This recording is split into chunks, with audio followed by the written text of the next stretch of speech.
Hey, what's up, everybody? It's me, SSG.B, and as promised today, we are going to cover the Opat. The Opat is the Occupational Physical Assessment Tool.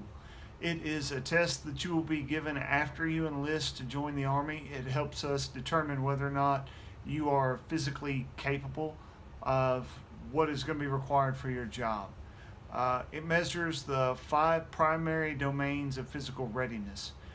What I mean by that is, people have gone in and studied, and these were their suggestions on physical capacity and things of that nature to have you battle ready or as ready as you can be to perform your job in a battle environment. So, get this started. The seated power throw is going to be the first part that you perform. It is designed to assess the upper body power. The way that's going to work is you're going to sit down with your back up against a yoga block. I'll include a still of that here in just a second. And you're going to sit with your back on it up against the wall with your legs out in front of you, and you're going to be given a ball to throw. It's a little 2 pound ball, I believe. I can't remember. I'll have a picture of that one as well.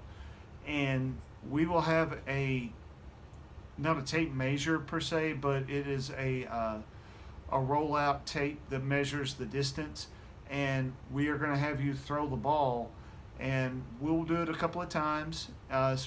First off, so that way you can get used to the kind of awkward position, so that way you can maximize your distance. Because the idea here is to continually throw at a good long distance.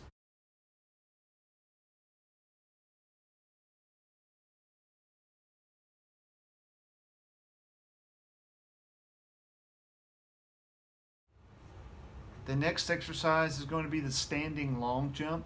It's going to be very similar. You will have a starting position given, and we will roll out our wonderful little tape, and you will jump as far as you possibly can jump.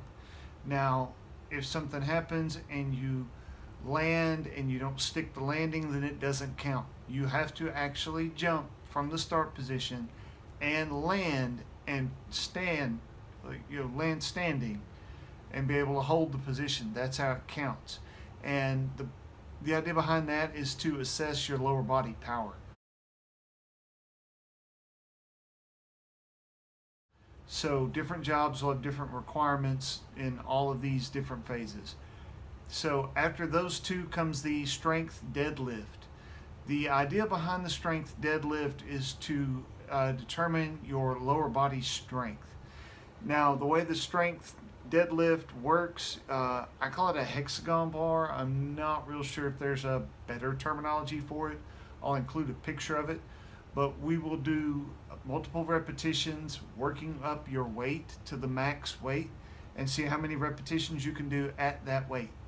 Now, your grader will be keeping track of all of this for you, and he will also be advising you, hey, this is what's required for your job. Hopefully, you're able to exceed it. If not, you may have to practice a little bit and get warmed up for that.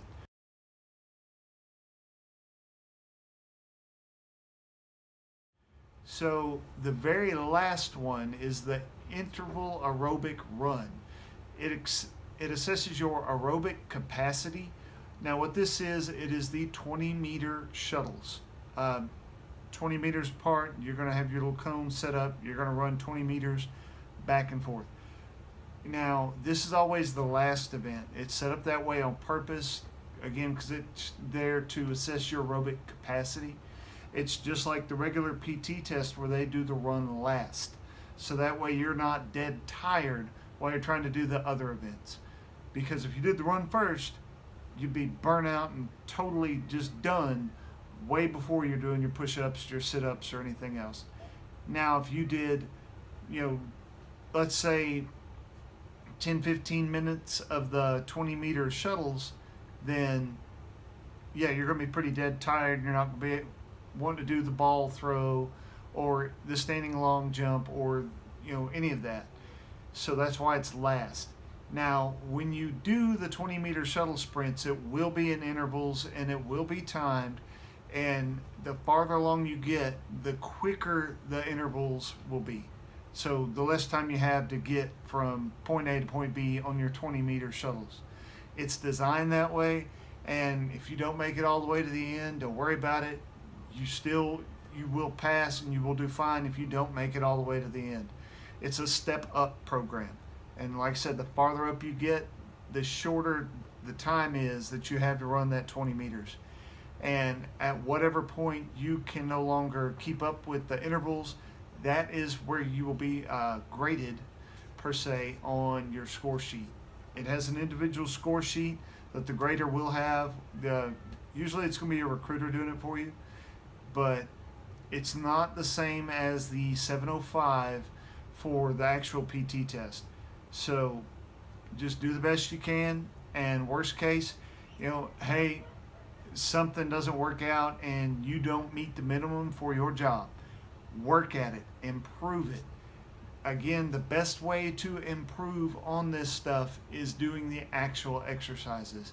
Now, there are other exercises out there that you can find that will also help you increase your ability to perform in these particular events, but I'm not a fitness trainer guru.